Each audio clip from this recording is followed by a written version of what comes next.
And the United States has warned Israel to rein in extremist settlers, saying that violence against innocent residents in the occupied territory was totally unacceptable.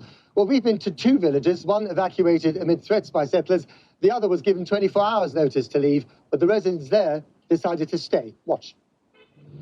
At heart, and for so long, this conflict has been about land, this parched land, and who has the right to call it home.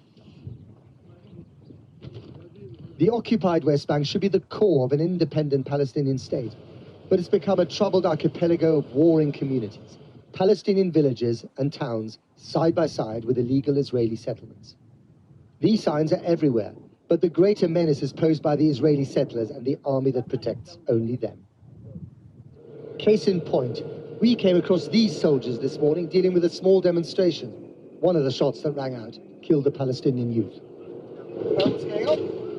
What they're demonstrating against, and what we've come to see, is the alarming rise in evictions since October the 7th. In the village of Susia, the playground is inhabited only by ghosts. The Palestinian villagers are afraid to stay out in the open in case the settlers take potshots. So this is your olive oil? Yeah, olive oil. Also, this is our za'atar. I love the za'atar. Nasser invites me into his kitchen. His wife Sarah has baked fresh bread. The hospitality here is impeccable, and the threats from the Israeli settlers, who live less than a kilometer away, are unmistakable. What reason did the settlers give you, or the army, for leaving? What did they say? Nothing. Just come in and say 24 hours leaving, or we kill you. Are you going to leave?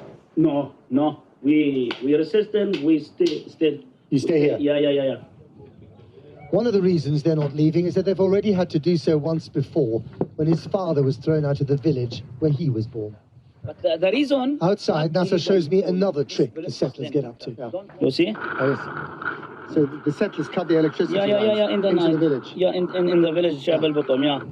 As you can see, the main access from the road to the village has been blocked by these boulders, which have been moved here by the settlers in the middle of the night, just as they block the local well for the village and they cut the electricity wires. They do everything they can to render life in these villages unlivable. Pure intimidation, illegal under international law, but happening. 10 minutes drive away, the village of Zanuta. A hive of DIY activity. But here they're not building, they're dismantling. Packing up to leave for good. In Zanuta, the threat has worked. نروح على منطقة عند مجازف عند وين الرماديين بالضبط هناك. We're going to another area. It's nearby a checkpoint and Ramadin area. Yeah. It's also area C. But do they have a house there? عندكم دار غاد؟ ولا حاجة. Nothing. ترابي بس. Only like a field. Field. So how will they live? كيف راح تعيشوا هناك؟ بدنا نروح نصور.